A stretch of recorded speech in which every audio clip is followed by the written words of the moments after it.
Hello, I'm Dennis Bright, and I'd like to welcome you to another segment here at Bright Ranch Reining Horses. Today, we're going to talk about lead changes. Just briefly, I'm going to remind you the horse needs to be trained through the body zones. Zone 1 is the head and neck, Zone 2 is the shoulder, Zone 3 is the barrel, Zone 4 is the hip. With lead changes, that horse needs to be soft in the face so we can pick him up, square his shoulders, soften his barrel, and move the hips around. When you're starting your young horses, use a snaffle bit, a noseband, running martingale. If you have problems with elevation, the horse trying to run through your hands when you put your leg on them, at times you may need to use draw reins. If you're not familiar with that equipment, find somebody who can help you with it, and they're useful tools specific to keeping the horse straight and vertically flexed. Today we're riding the Jay's Habit. He's a 6-year-old son of Master Jay, owned by one of our clients, Mary Hoshiko. He's a nice non-pro horse. He's a fairly simple horse to change on, and he's a real pretty nice guy. So what I'm going to begin with is our counter-canter exercise. And the reason why we counter-canter is to create lead change opportunities. And I use a rectangular pattern around the arena. The short side of the arena sets me up for my corners. And when I come into my corners, I'm going to pick my horse up, move his hip around the corner, almost as if this is a turn on the forehand. Haunches will move away, and this will stay stationary. I'm going to ride him two-handed to ensure that I have that horse straight through the body, and I'm going to use my lower leg to move the hip away. Once I'm able to lope the horse, he's in a relaxed cadence. I will push him around the corner, and then on the straightaway, I like to use a system to help with teaching people how to time their lead changes. And I'll use a 1, 2, 3 change. And then the numbers coincide with his feet going to the ground. Horse goes 1, 2, 3, change. And we change on the lift, on the rise, if you will. I really like lead changes. I think lead changes are something that's quite important to the reining horse and the working cow horse and the stock horse patterns. It's something the horse should be able to do, because what it demonstrates is how well trained the horse is in this particular maneuver. It's not an easy thing because it's somewhat counterintuitive for the rider who's either self-taught or is trying to learn how to apply the aids. So I'm just going to stand here for a minute and I'm going to explain. When I'm counter-cantering, I want to soften my horse's chin. I would like him to be straight. I'm going to move his hip over, and you can see him step that. If the head comes up, I'll use my left rein, which is the same rein as the leg that's on the horse, to check his chin down. I'll use my inside hand to maintain straightness and to keep that shoulder up, what we would consider the inside shoulder. So shoulders away, hip in. Shoulders away, hip in.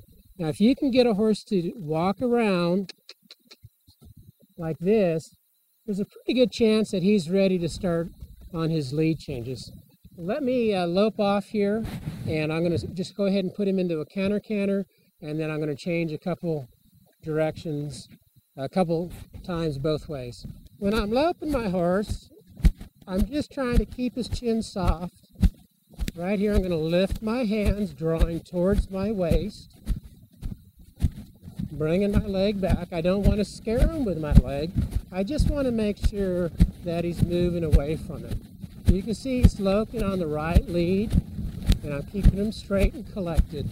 Once again, I have to pick that chin up a little bit to the outside, draw with my left hand, and apply calf pressure with my left leg. So what I'm going to do now is I'm just going to bring him around the corner, and I'm going to ask him to change. And as I lope towards you, I'm going to count.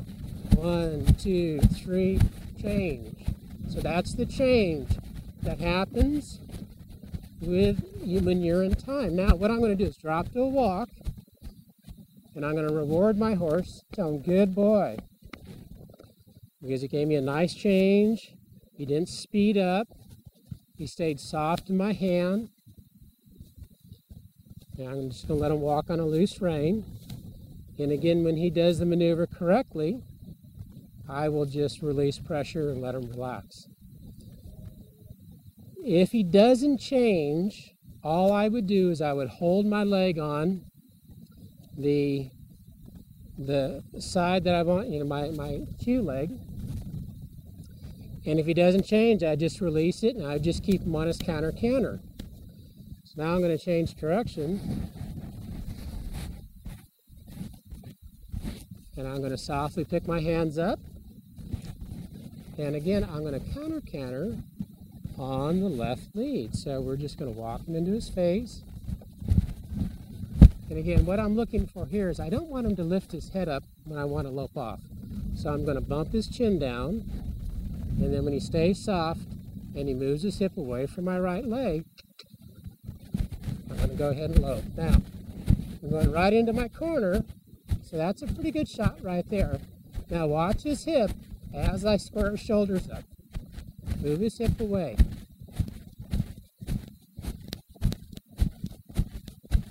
Again, I'm looking for cadence. And I would really like to be able just to pick him up and not have any resentment. That was better that time.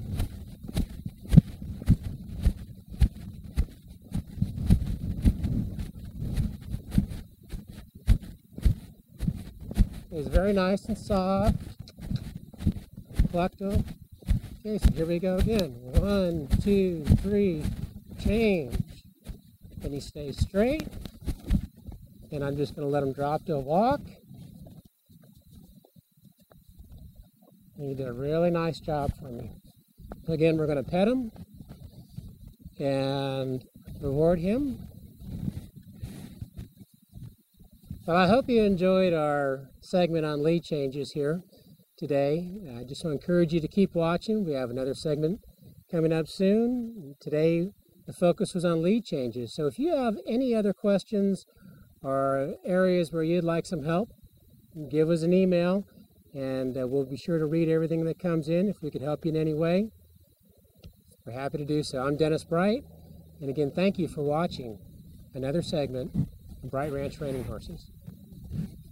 Till next time, see you then.